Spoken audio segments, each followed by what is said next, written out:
dia, benvinguts a una nova roda de premsa del Festival de Sitges. Avui per parlar d'una pel·lícula en competició en la secció oficial, una de les pel·lícules més esperades del festival, sense dubtes, d'un context de ciència-ficció, Vivarium, i tenim a nosaltres a la productora de la pel·lícula, Brunella Cochiglia,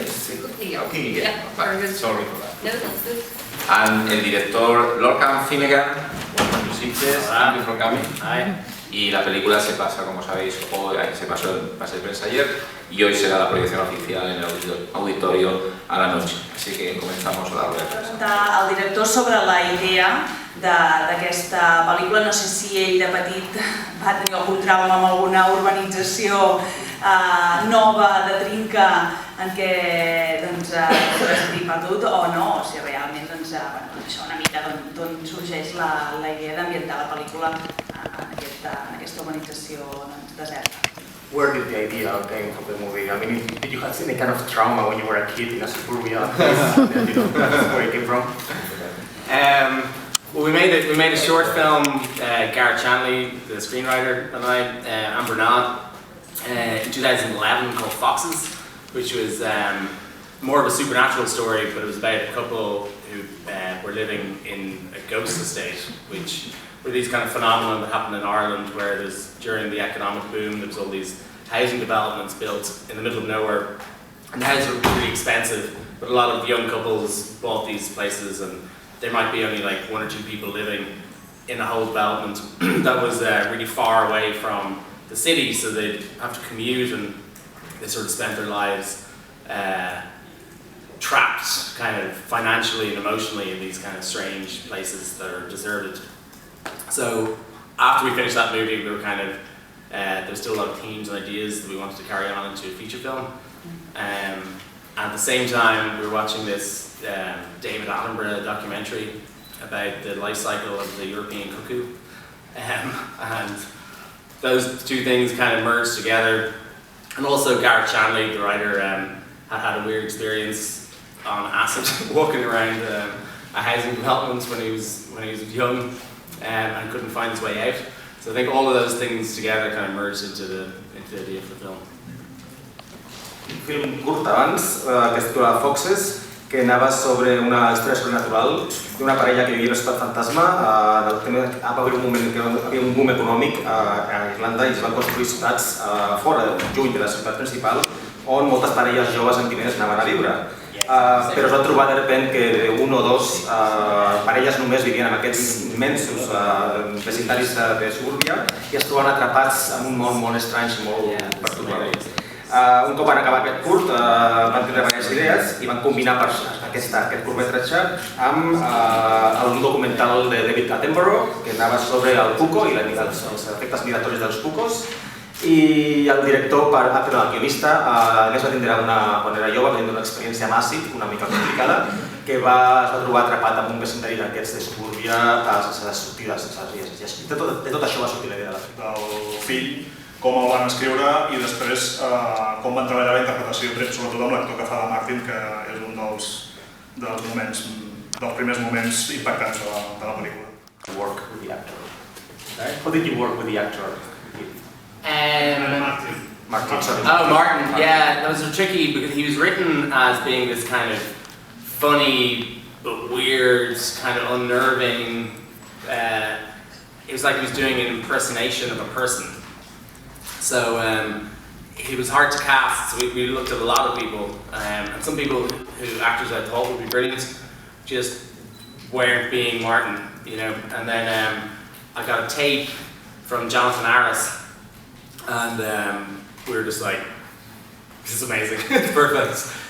He just completely got it, the kind of balance of humor and weirdness. So yeah, he basically, once he sent that tape, I met him and we cast him, and then he'd had a beard at the time and kind of long hair, but once we took off his beard and put the kind of pale makeup on his hair and everything and the shirt, he was sort of exactly what we had imagined from the script, you know. And yeah, he was brilliant, and Jesse and Imogen both loved working with him because their reactions to his weirdness were very real. We used the fact that they reproduced the sound, they heard the people talking. How did you decide to do it that way? When they repeat the things the other character says. Oh, the boy. Yes. Yeah. So he was the little guy. Shannon is brilliant. Yeah, he was also, like, when we were casting, he sent in a tape. We'd seen a lot of children. He's only 7, and he did the whole like thing with his throat and everything in the casting tape. And we'd always planned on, he was supposed to be able to mimic them perfectly, but we always knew a 7-year-old was never going to be able to put on perfect accents. So what we did was actually got Jonathan Harris, who plays the estate agent at the beginning, did the voice of the boy, the young boy, and then the older boy. So that there was kind of a consistency, a kind of audio consistency throughout. So the boy's voice is like a mixture of Jonathan and Shannon together, like pitch shifted, mixed, and yeah. El personatge va ser escrit d'una forma molt estranya i divertida, una combinació dels dos, i el que va fer l'actor va ser impressionar aquesta persona molt específica. Van viure molts actors per a aquest personatge.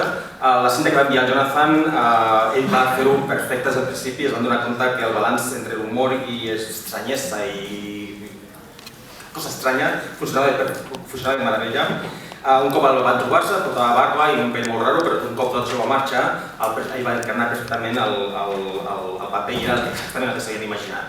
Tant al Jesse com a l'Imogen li va encantar treballar amb ell perquè era tipus molt estrany treballar amb ell. En el cas del nen, també van enviar una cinta, un vídeo on feia tota l'actuació. Van veure molts nois, molts nens, però es van donar compte que un nen de 7 anys no podria fer l'accent perfecte com buscaven en aquest personatge concret. I el Jonathan Harris va ser que va donar la veu a l'actor en una combinació tant que quan era més jove com era més gran. Per tant, la veu del nen és una combinació de la veu del nen més el Jonathan Harris. Doncs abans feia referència a el director feia referència a aquest documental del David Attenborough sobre els cucos i m'agradaria una mica que aprofundís una mica en aquesta idea, perquè els cucos són uns ocells una mica que deixen que siguin els altres o que fan que altres criïn els polluelos, els ocellets petits per ells. I és una mica el que està passant en la pel·lícula tota l'estona. Can you expand a little bit on the idea behind the David Attenborough documentary about the cuckoos and all the process and how that is put into the movie? I don't want to give too much away, but I mean that opening titles of the film encompass, they basically tell the whole story of what's going to happen. There's like their brood parasite, so the cuckoos have like a weird relationship with other birds. So a reed warbler is like a tiny little bird, and they'll have a little nest about this size. In the spring, cuckoos fly in, will find a little reed warbler's nest that has eggs in it, and eat one of the eggs, or throw it out and lay their own egg, and their own egg will match the size and kind of coloration of the reed warblers, but it will hatch earlier than their egg, and while the chick is still blind, it will throw out the other egg, or throw out if there's another chick in there, it'll throw that out.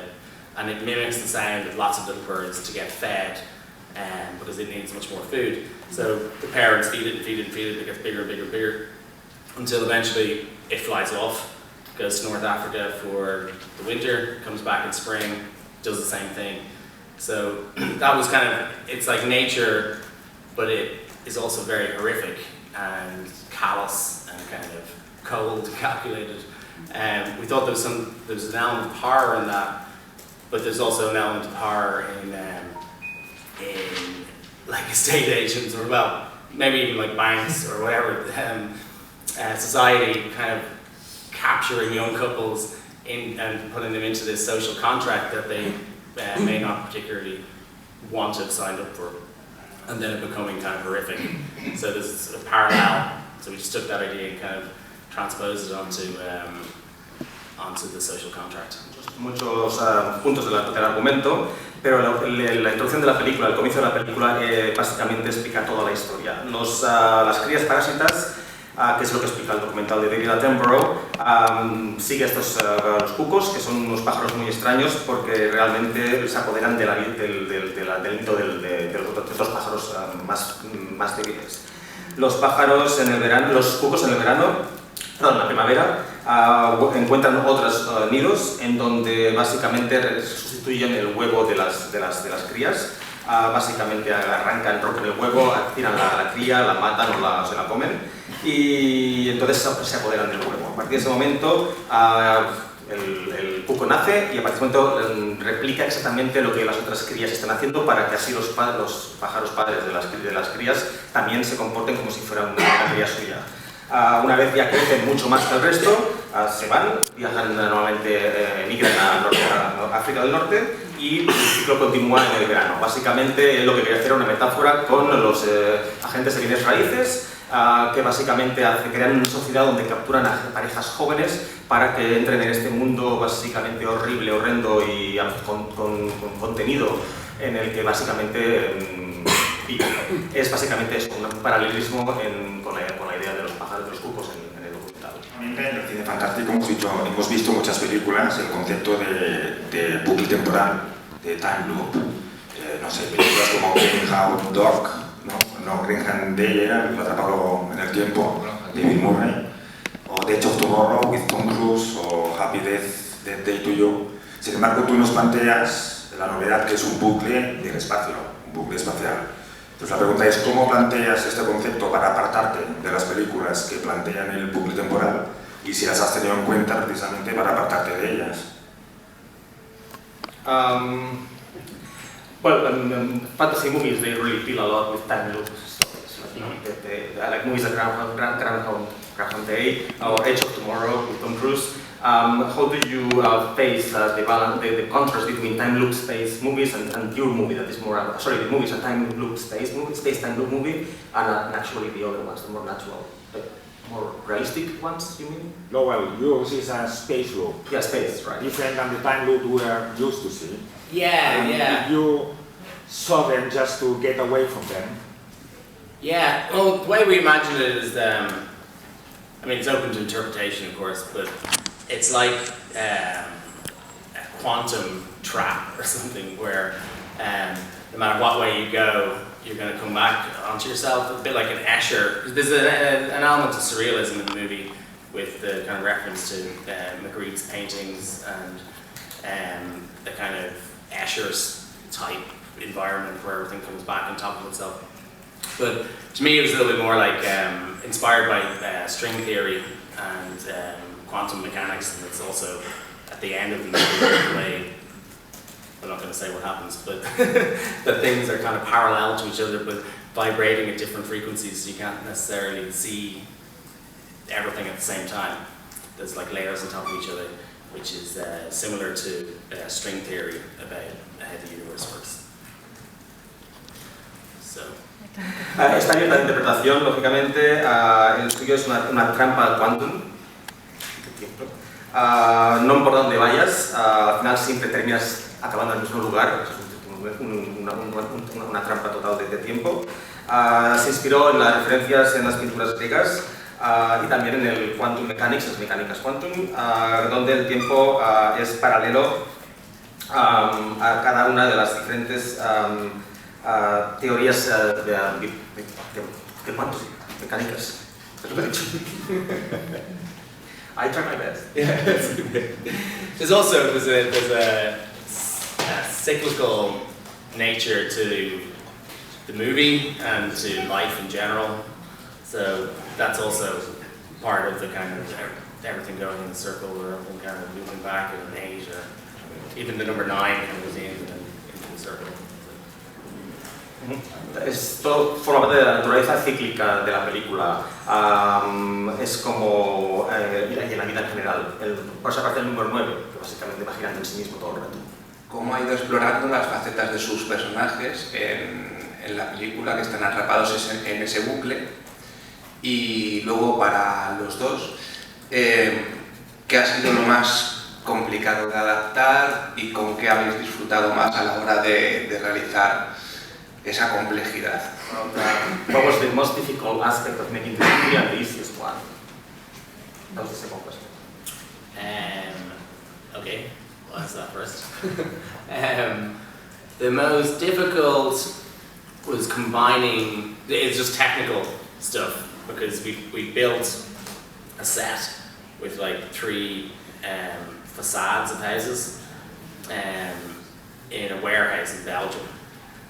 So technically that had to act as everything. So every time you're shooting an actor this way and then you need to do the reverse, which is like flip the car, flip the actors, but shoot into the same background and flip the lighting. So them trying to drive out of the place was probably the most difficult technical thing, because we only had a short amount of space on the set, so we could drive a little bit, and then we'd cut to like, you know, single that would be shot on location, and then 2 shots in a different location, and then the aerial shots were shot again on another day with a drone, and then everything had to be replaced around the car with the effects. So making all of that work so that you got the sense that they were trying to drive, and there was a sense of geography to the place, was probably the trickiest thing, I think. Okay. Técnicamente lo más complicado fue el hecho de rodar en el estudio. Básicamente rodaron todo en Bélgica, en un hangar muy grande, donde solo construyeron 3 fachadas de las casas. Cada vez que tenían que filmar allí tenían que básicamente dar el contraplano constantemente para todas esas secuencias. Por ejemplo, cuando también lo más complicado fue la escena en que huyen del lugar con el coche. Eso es una combinación de diferentes elementos, el plató, luego está la localización exterior y los planos en donde, por ejemplo, están planos aéreos, que se rodaron todos por dron. Combinar todo eso, lógicamente, supuso el añadir elementos generados por ordenador, CGI, y lógicamente esa fue lo más complicado de todo el rodaje. Lo mejor, trabajar con los actores. To the restrictions of shooting in a studio, I think it actually added an atmosphere to Yonder, the area. So even though we were restricted with the amount that we could build, Lorcan worked with that and created the atmosphere that you see. So, I mean, it's all difficult, but you enjoy the problems that come up, and there's always a solution. Driving out as well was hard in the edit, but our editor, Tony Cranston, just worked and worked until it made sense. So, the escape. Yeah, the escape drive out. And the easiest, well, it's enjoyable making films, I suppose. Working with kids could be seen as difficult, but Shannon was amazing, and there was a good atmosphere. So it's just working with people is what's nice. La principal para ella es la restricción de rodar en un estudio donde todo está muy concentrado en un área muy específica, pero esas restricciones las utilizó Lorcan de una forma que hizo que funcionara todo, que hizo funcionar el ambiente. Básicamente, lo que hay que hacer es disfrutar de los problemas para encontrar soluciones. El editor además también trabajó con todos ellos de una forma en que hizo que esa dificultad fuera mucho más fácil de resolver. A ella, en el aspecto positivo, le encantan rodar películas y aunque en ocasiones parezca que trabajar con niños sea complicado y vaya a ser malo, en su caso fue exactamente lo contrario. Es trabajar con la gente lo mejor que se puede hacer en una película. The first question he was asking is like the characters basically they are trapped in their own loop, and how do you manage, like, you know, how do you solve that problem, that plot twist? I don't know what he means. Oh, okay. Well, I mean, they're trapped. The characters are trapped in their own loop. Yeah. So, how did you face, like, the storytelling process of like telling that to this kind of movie? Yeah, again, it was just planning, it was, storyboarding, and figuring out exactly what was required, because we didn't have a lot of time as well. So we had to be very efficient with the shots and the staging to be able to visually show that the physicality of the place, but also for the photography to convey an emotional sense of claustrophobia by often shooting high, looking down, so that there was a kind of sense of the observed. We shot on long lenses, primarily like 180mm, nearly all the time, so that the space felt condensed, and also through production design, the use of color. The green of the houses kind of makes people's skin feel kind of sickly, and it's a bit oppressive and disgusting. So it was, and the lighting as well, because everything was staged. The lighting's artificial, which also creates this kind of strange atmosphere, and the clouds being kind of puffy, fake things. All sort of added to the sense of the unreal, sort of like a tangible thing, but it's still very synthetic. A través de storyboards, de la planificación, imaginarse desde el principio el concepto del storyboard que se requeriría para la película. No tuvieron mucho tiempo para trabajar en ella, por tanto todo fue planificar el momento de, por ejemplo, la fotografía, para dar esa sensación de una falta absoluta de emoción en el ambiente. Pues trabajaron con el director de fotografía, usaron lentes de 120mm para dar esa sensación de espacio cerrado, todo muy condensado, que además reforzaba el sentido de lo absurdo en el decorado. El color que usaron fue el verde, porque también con respecto a los actores como desagradable, asqueroso, y la iluminación en el plató era todo artificial, para que se reforzara esa sensación de atmósfera extraña que añadía en ese tono. Por tanto, es una... del actor que hace Martin. Yo te quería preguntar ahora por el de la pareja protagonista, teniendo en cuenta que son casi, no solo los protagonistas, es que casi no están más que ellos en pantalla durante toda la película. What about, they were talking about the supporting actors, but now he's asking about the Imogen and Jesse, what was working with them. The casting process. The casting process, yeah. Why did you choose them, in other words? There was a long casting process, but then you came across Imogen. Yeah.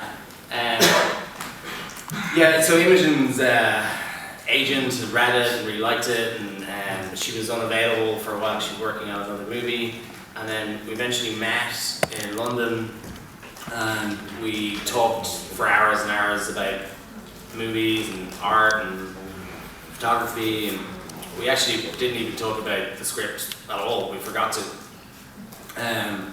And then I offered her the part because I thought she was great, and she totally got it. She's a very artistic and intelligent actor. And we met then a few weeks later for lunch, and we started talking about who we'd get to play Tom. We started with Gemma, with Imogen. And we had a list of names, we were going through them and discussing. And then she suggested Jesse, and I was like, yeah, God, that'd be really interesting. But he's like a big actor, we might not get him, it could be impossible. And she said, no, I think he'd really like this, he's into kind of strange stories. So I called the producers and just made sure everyone was happy with that. Everyone was. They were like, if you can get Jesse Eisenberg, that'd be amazing. And so Imogen, I said to Imogen, yeah, go for it. And she just like sent the script on her phone to Jesse directly. And he read it in like 2 days or something. And he loved it, he wanted to meet in New York. So then I met him in New York. We hung out all day talking about stuff. and then he took the part, and we were able to shoot the movie.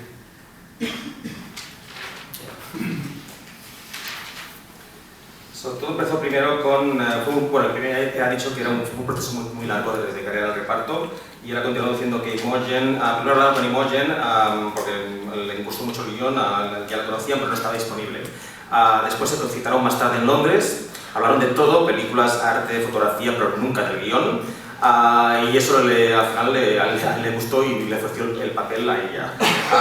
Tiempo después se citaron para comer y con el fin de conversar con quién podría dar el papel de Tom, y ella sugirió el nombre de Jesse Eisenberg.